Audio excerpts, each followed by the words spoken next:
First up is James Hamilton. He's a traveling court warrior. Warrior. So I got some new stuff to try out tonight. I'm going to get right into it. This first one's called That Night. I wrote this last week.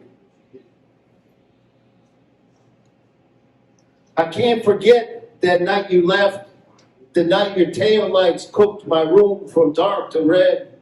Through the cold glass that night I cried to the midnight sky and wished for forever death again. But it did not come, and you did not come back. I've often wondered if you've ever wondered how trauma feels. If you ever thought about the look in my eyes from that night as you minimized or tried to tell yourself I wasn't real. Or that you must have it worse because you're the one who had to deal with everything you had done. All the collateral damage, all the whys that made you run that night. I was just a child. How was I supposed to know how to be? What to do after being left alone to grow without a clue, or a map showing how to make a life, or how to avoid ending up just like you. For years, day after day, I became you, even though it was only for a minute. I failed again and again. I got angry, and my arms flailed, animated, foaming at the mouth. My blood pressure rose, and I thought about driving to kick in a door and choke somebody out. I became you yesterday. I lost my shit. At the truck behind me, shining its brights, some unsuspecting driver had me slamming on the brake, wanting to start a fight. Part of me thought about all those years ago, that night, all that red coming in at me from your car's taillights. And I went home and punched a wall and drank and got so high hating myself before I cried again to that same midnight sky. Through that same old glass and prayed for death again. At least this time, that night, would be my last. Okay. So, you mentioned, the Moraine Park Technical College open mic. I wrote this one the week before that, and I actually just recorded this yesterday. I was in a studio in Wapaka, and this is going to be on a demo CD I got coming out very soon. Very soon.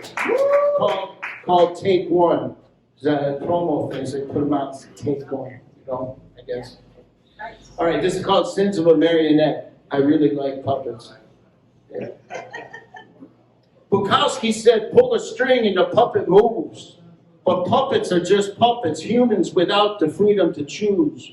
With a hand up their hole, inferring motivation, fast or slow, articulating when they move. And the dummies are the ones who sit on our laps, spoon-fed propaganda, elementary baby mash, all salacious rap. Pantograph marionettes, though, walk the streets. Carbon copies affecting cause and effect. Slack-jawed, free and at a loss for strings, mouthless, soulless, programmed, blabbering and contrived ventriloquists speak, stomping like kings. Shadowless they sin while they creep through alleyways, urban corridors, farmland, fields, mountains, Lady Liberty's breast, and wispy clouds of metropolitan exhalation breath. Stepping over dope rigs, paper and plastic bottles, food wrappers, bags, straws, and trash.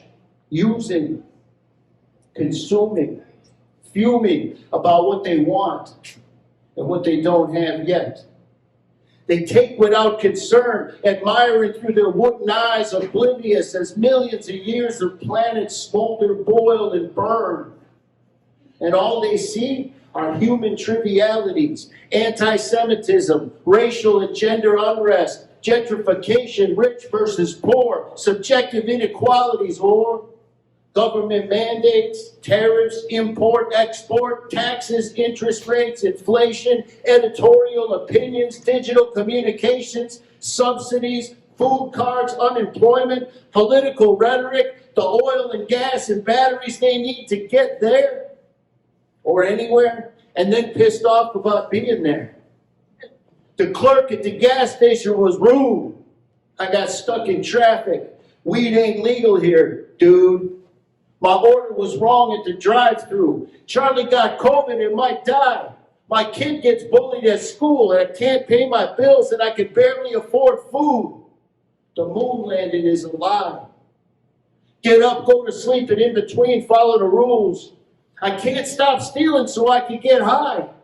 No spark, DoorDash is late. My coffee is cold. Every day I carpool to work with people I hate. The internet is down. Tinder doesn't work and I can't get a date. Rent is too high and I can't find a place. Damn it! None of it matters if the planet dies.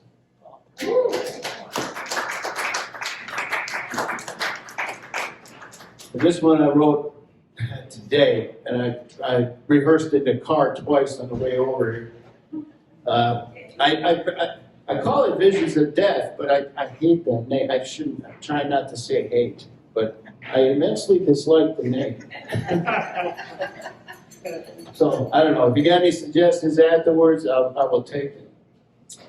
I prophesize as another highway screams by. I could see the intimation of future, full of landscapes near ill repute, portraits provided by gods we are trained to think bestow the truth. I transcend this March wind, time traveling forward to a future summer's June, where the planet is paying the price for generations of human sin, generations poisoning its womb. Its throat is punched, tear ducts dried, mouth sore, crust fissured and cracked, pounded, ground, rotted, scarred, carved, gored, browned, peeled, chapped, and fried. I can't breathe there in the cancerous midday air. And my ears reluctantly tune into an incessant cursing, spewed by a world at a loss for understanding as to why man was ever allowed there. Every frequency hurts, every scene a postcard, except everything is dying. And I'm sad, and I know visions of death never lie. Sure, the sun still rises in the morning, the moon casts a milky shadow of spectral dread through the night, but something has changed. I can feel a sense of urgency, desperation from the beetles, ladybugs, and bees, strange vibrations as they plunge through life fight, sheltered but exposed on the veins of dying trees. There is no light or dark, no yin, no yang, no balance or solace from this vision spans. Yet I go on oblivious to my effect. An allegorical example syncopated with the present alongside everyone else. I resent myself for being such a coward.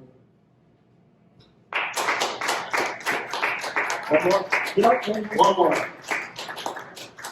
This one's one of my favorites. It's called Overpriced Pants. I think I keep hitting the button. A solvent dissolves or penetrates or cleans until there's nothing left to be found. Heat is the sun's solvency, and the ground cracks and disassembles as the burning star's pressure articulates the dirt's fine to sever.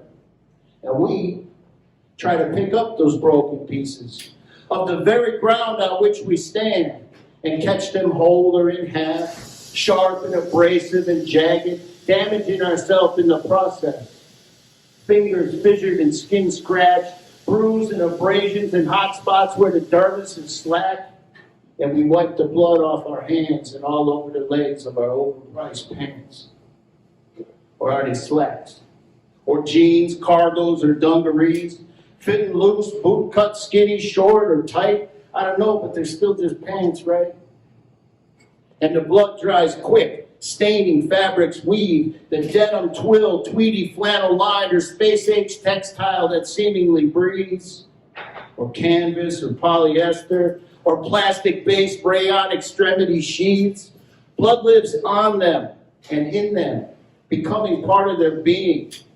Organic-born parasites then begin to breed, and they divide, mitosis, meiosis, a cellular replicant seed, and they multiply like bacteria virally, and disease grows, and the infection needs, and the parasite thrives on its host's insatiable greed.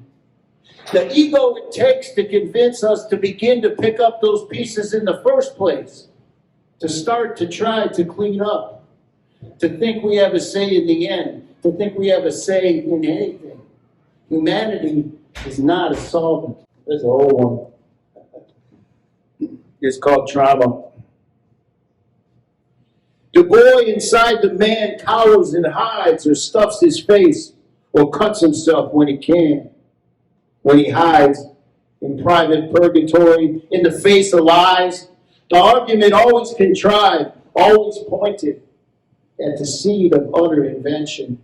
And narcissistic greed, he is beaten, squeezed, slapped before cowering across the room in his mother's tear-soaked lap. Why? All for protecting her? For protecting them? His intentions in line with how he was raised, to shelter his mom from violence and harm. So he doesn't understand what he did wrong. How he invited the hand or the fist or the bruises on his wrist or the contusions on his head, the last of which nearly killed him, dead forever, forever dead. That day he took a steak knife and held it to her throat over the bowl, drawing only a little blood but ultimately leaving the artery whole. Yeah. She had called him nutsy, and he didn't like that. Broken things followed, holes in walls, curse words resonated loudly through rooms and down the hall. Screaming and violence plagues the boy inside the man. Post-traumatic stress has him white-knuckling most days now, even though he still doesn't know why all this came to be, or even how. Hear me. That one must have been on there when I pasted the rest of them in there. This is reflection that I guess it'd be a trigger for suicide. Everything is in slow motion, or seems that way when death hits. Everything is closer than it should be, except those clouds in the sky and the mist. Their sweet smell is heavy and fast. I wander through nature's grasp if the time has come to join my friends there in the dirt, decomposing, nearing their organic end, captivated by infinity's flirt. I've walked here before on the side of the road, through forests, along a shore, sand on my boots, dust in my head, trying to understand why those of us left over so resent our dead. Those who choose to die before another word was ever said. Was the pain that bad, my friend? Did you hate yourself like the muck hates the swamp? Was your heart choked off, constricted by all your less than innocent parts? Were you beside yourself, so overcome by need, those parts of darkness squeezed your heart past saving, past the point where it bleeds? Did you hide inside yourself, caught up in controversy, in dogma, in dichotomy, all blowing up your feed, embarrassed by a shit explosion or just the explosive shit restricting you, holding back your free? Was your will retired, or did you just become overwhelmed or influenced, demon bag inspired, crossed unnaturally or reverse wired? Did you feel enveloped, so tightly wrapped in skin, your coat too flawed for the world to see through and view the pain within? And if you were all that, if you knew, why didn't you just call? Why not? Why didn't you?